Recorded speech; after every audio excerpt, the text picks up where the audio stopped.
upstanding to welcome Your Excellency to speak to Kenyan workers and address our nation. Thank you, and God bless Kenya, Your Excellency, the President.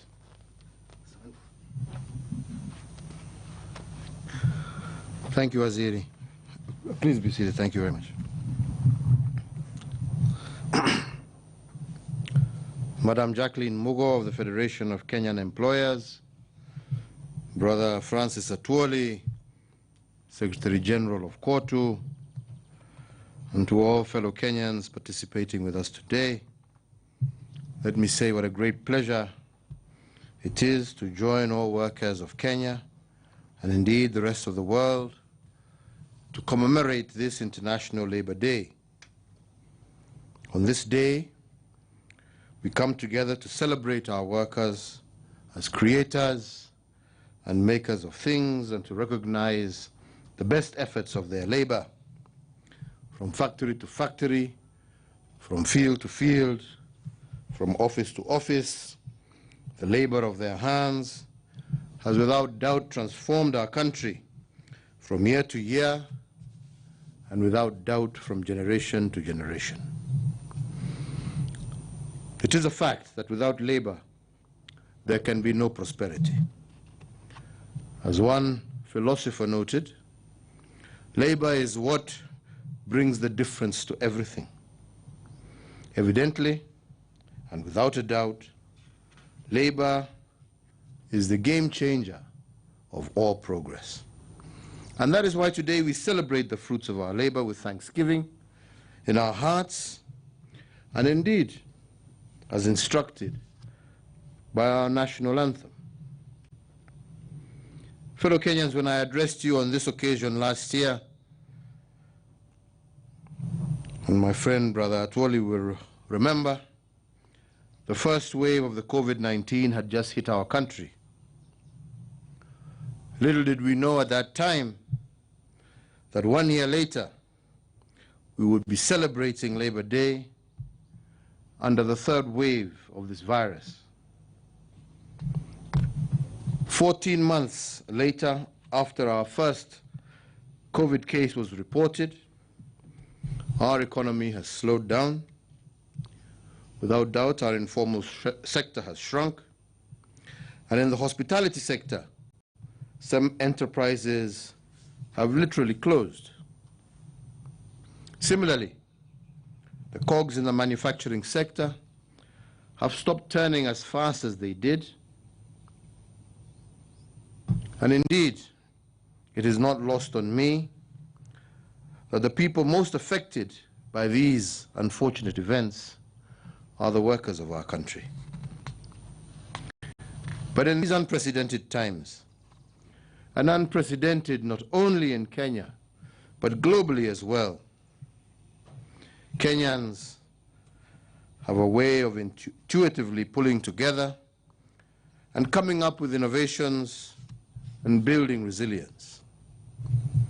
Indeed, our founding fathers ingrained our national motto of Harambee, or pulling together, into our national psyche, and I am particularly grateful to the labor movement led by Brother Atwoli for keeping the spirit of Harambee alive during the COVID crisis.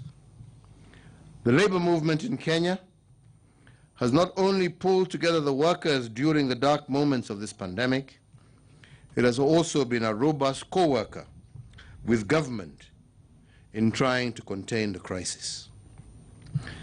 And this is because it is during moments of crisis like COVID that those who suffer the most are workers, women, and children. This ability to step in and fill the gap during times of crisis is not something that is new to the labor movement here in Kenya. We have heard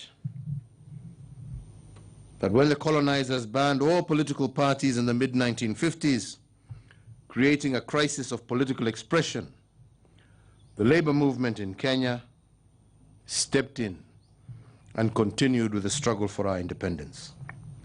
It became the funnel for political agitation, and when the leaders of the independence movement were detained during the emergency period, the trade unionists quickly stepped in and held fort until they were released. Undeniably, it was on the tide created by these acts of selflessness that some of our founding fathers arose. These included Tom Mboya, Clement Lubembe, Arthur Achuodo, Dennis Akumu, Martin Shikuku, Markham Singh, Fred Kubai, Bildad Kagia, and J.D. Kali, amongst many others. However, the effort by our labor movement to offer leadership and pull together the country in times of crisis did not stop in the 1950s. Many may recall that during the post-election violence of 2008, our labor movement was the first one to begin mediation efforts between warring divides. Indeed, their efforts to resolve the crisis had been recorded way before the arrival of the first international mediator. This uncelebrated role of the labor movement in Kenya must be put on record, more so their ability to act swiftly in times of crisis, and for that, as a country, we are grateful. Asante sana. Fellow Kenyans, I have submitted in the past indicating that a crisis like the COVID-19 pandemic represents also threats, but it also represents opportunity. Some get paralyzed by the hurdles, and they, unfortunately, end up doing nothing but complain. But those who see opportunity in the face of challenges also produce innovations. And because there are no workers without industry, I would like to take mention of two innovative industries during the past 14 months of COVID. The first one is Hela Clothing Limited. When the COVID pandemic hit our country, this EPZ company quickly discovered the opportunity and switched to the production of PPEs and face masks. By rejecting paralysis and embracing innovation, this company saved over 300 workers from joblessness. As Hela Clothing Limited was making this transition, the World Health Organization indicated that there was a monthly deficit of 89 million masks globally to fight COVID-19. Faced with this opportunity, Hela was swift to produce 10 million masks during the months of April and May. This meant that a single factory in Kenya manufactured 1 out of 18 masks globally to close the World Health Organization deficit. The second industry I'd like to mention is Bedi Investments, a Kenyan apparel company based in Nakuru, where the COVID pandemic hit. Bedi Investments retooled its productive capacity due to the fall in clothing demand from the West. Over 800 workers stared at unemployment due to falling demand from their partners, especially in the US and Europe. By July of 2020, however, Bedi began producing PPEs and masks. Their production capacity of PPEs shot with speed to 10,000 PPEs daily. And instead of firing its 800 workers, Bedi actually hired another 300 workers to cope with the heavy demand, not just from Kenya, but also from our neighboring countries.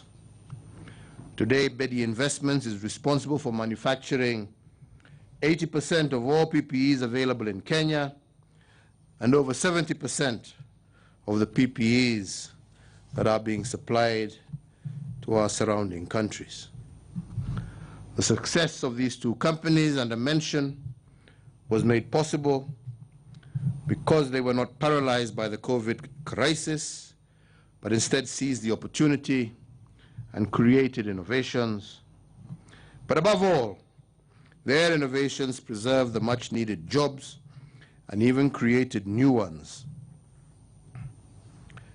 Fellow Kenyans, I have spoken about swift action of the labor movement and the innovative ventures of the employer in industry. But now I will turn to the unbroken spirit of the worker. I have severally led our nation in celebrating our doctors, our nurses, our clinical officers, and all medical support staff who have worked without tiring for the past 14 months of this pandemic. Their current life of sacrifice and danger is without doubt a true testament that nothing is impossible, and they have taught us that if we put our hearts and minds to the service of others selflessly, we can indeed find our true happiness. To honor the sacrifice made by our health workers, therefore, I believe that we as citizens must exercise continuous civic responsibility. We must not overwhelm our health system by acting irresponsibly and raising the rate of admissions into our hospitals unnecessarily. Let us repay the sacrifice of our workers with civic responsibility. I lead the nation in celebrating our law enforcement and administration officers on this Labor Day also. These are probably the most unappreciated workers, but the most stretched by the COVID pandemic. We as a caring nation have noted their service, their dedication, their sacrifice, and we thank them for it. So indeed, I lead the nation in celebrating the invisible workers of our markets during COVID. They are the invisible suppliers who have kept our nation running in the face of difficult times. From the truck drivers who deliver our food from far, to the women in Marigiti who have distributed food continuously from 4 a.m. in the morning, to the border riders who connect the delivery dots to the digital sellers who make this possible. And I want to thank you all. And fundamentally, I wish to thank every Kenyan whose unsung efforts support our resilience against the challenges that we face today. Fellow Kenyans, let me end with some reflections on our current COVID-19 status as a nation. When I issued the Second Public Order Act of 2021 in March of this year, announcing the obtaining containment measures, our COVID caseload in Nairobi alone was 56,815. This caseload has now gone down to below 15,000 for the month of April, signifying a 74% decrease in infections in Nairobi. Data from our medical experts suggest that the same trend in the zoned areas we put on lockdown during March 26th of this year. After 1 month of lockdown, the COVID case load within the zoned areas has come down by 72%. In other areas of the Republic, the COVID caseload fell by 89% and in Mombasa and 90% in Busia between March and April of 2021. Given expert advice that we have received and on counsel of the National Security Council, as well as the National Emergency Response Committee on COVID-19, I therefore on this day issue Public Order number 3 of 2021 as follows. That one, with regard to the zoned areas comprising of the counties of Nairobi, Machakos, Kiambu, Kajiado, and Nakuru, it is directed that the cessation of movement into and out of the zoned areas be and is hereby lifted. 2, that the hours of curfew in the zoned area are revised to commence at 10 p.m. and end at 4 p.m. with effect from midnight on this day of May 2021 until otherwise directed. 3, that in-person and congregational worship shall resume in strict fidelity to the guidelines issued by the Interfaith Council and the Ministry of Health. However, the attending congregation is still capped to 1/3 of the capacity of the place of worship.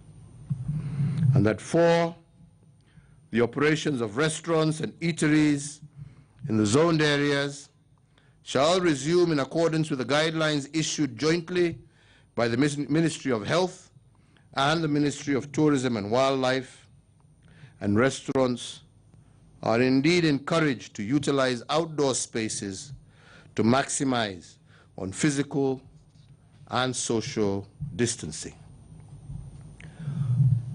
For the entirety of the Republic of Kenya, it is directed as follows: that 1, all our educational institutions in all levels of learning shall reopen in accordance with the calendar issued by the Ministry of Education.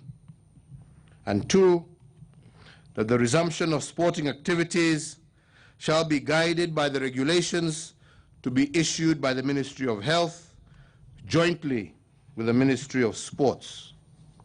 3, that all bars in the territory of the Republic of Kenya are to operate until 7 p.m.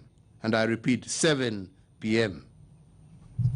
4, all employers and enterprises are encouraged to allow their workers to work from home, with the exception being with respect to employees working in critical or essential services that cannot be delivered remotely.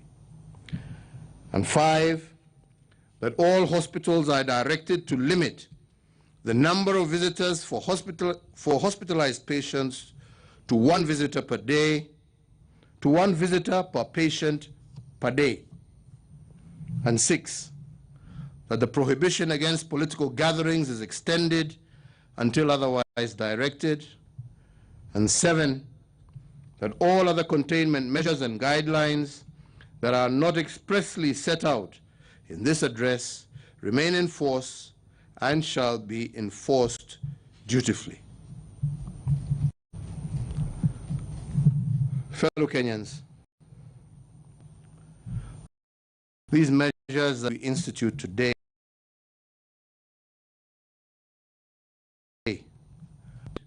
over the last 14 months are geared towards responding to the unprecedented health threat that has gripped the world. I want to once again reiterate that we have instituted these restrictions with no joy. However, as a government with a responsibility and the mandate to protect the lives of Kenyans, we must fully acknowledge that that responsibility that is bestowed upon us calls for action to secure the lives of our people. Over the last year, we have witnessed challenges in other parts of the world, where the surge of infections has nearly led to the collapse of some globally acclaimed health systems. We see that happening even as we speak today. In moments like this, we are all called upon to make sacrifices for one another, for the collective good. It is never, and I repeat again, never the intent of government to make life difficult or unbearable for any of our citizens. Finally, as we prepare for the reopening of schools, let me emphasize again that our staying power in the fight against this pandemic is our greatest arsenal. I say so because if public responsiveness to health protocols goes up, then the possibility of further de-escalating the containment measures is within reach. Sadly, however, the opposite is also true, that a surge of infections will also necessitate an escalation of containment measures, a possibility that we all dread. So let us step up together for our motherland. We stand on the precipice of a very difficult situation, ladies and gentlemen. And it pays nothing to politicize or to sensationalize it. It is your life and the life of 50 million Kenyans that we are talking about here. If we partner and work together, we can maintain both the health and lives of our people as well as our economy. But if we fail to play our role, our individual role, like I said, like it or hate it, my responsibility is to protect life first. We shall and we will do everything that is necessary to prevent what we have seen happen in other countries happen in our country. So ladies and gentlemen, please be honorable, distinguished, and patriotic citizens of your land. Tell your fellow Kenyans, teach your fellow Kenyans. Nobody enjoys the situation that we are in. But if, and I repeat again, if we are not able, because of our selfishness individually, to maintain a situation where we are able to protect both life and economy, then, like I said, we have no choice but to protect that which we are fundamentally bound to protect under the Constitution, and that is life. So we shall escalate, but we can de-escalate if we work together as Kenyans and we are able to continue life as normally as possible, while at the same time protecting each other from the kind of dangers that we have seen happen in countries that are much more advanced than we are. So ladies and gentlemen, let us step together for our motherland, step up for our families, step up for our neighbors, and for our beloved nation, Kenya. Fellow Kenyans, I conclude my address to you with a reflection from the third stanza of our national anthem. May the glory of Kenya and the fruits of our labor fill every heart with thanksgiving this Labor Day. There is no doubt. Without labor, as I said before, there is no prosperity. Labor remains the game changer of all progress, and we must therefore celebrate our workers as creators and makers of things during COVID, but also during good times. I wish you all a happy Labor Day, one full of thanksgiving for the fruits of your labor to the nation this year. Happy Labor Day. Stay safe. Stay home where possible. God bless you all, and may God bless Kenya. Asanteni sana. Asante sana Mheshimiwa Rais. Nitaomba sote sasa tusimame kwa heshima ili tuweze kumaliza maadhimisho yetu kwa wimbo wa taifa.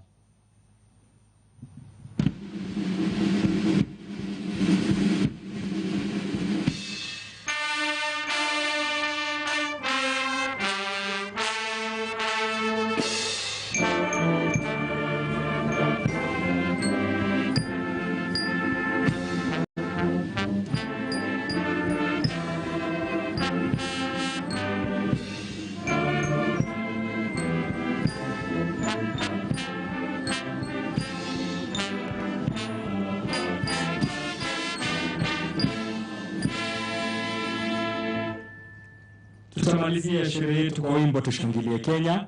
Kwa hivyo nitaalika kwaya na bendi yetu kutuongoza.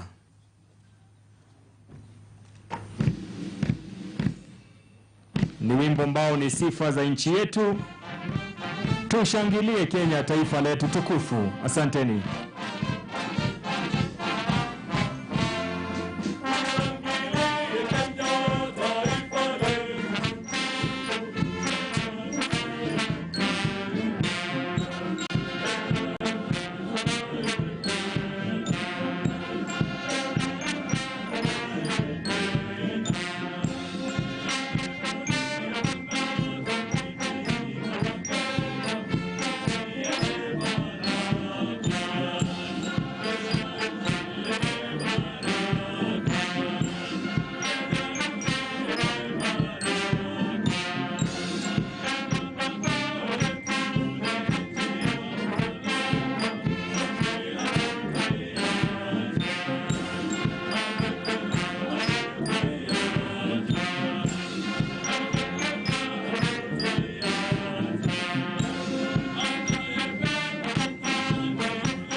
State House Choir right there entertaining guests and Kenyans who have been following these year's Labor Day celebrations, which have come to, or rather which have been marked at State House Nairobi. And breaking news coming in at this hour during the President's address is that the lockdown and cessation of movement in and out of the zoned area of Nairobi, Kajiado, Machakos, Kiambu and Nakuru is hereby lifted.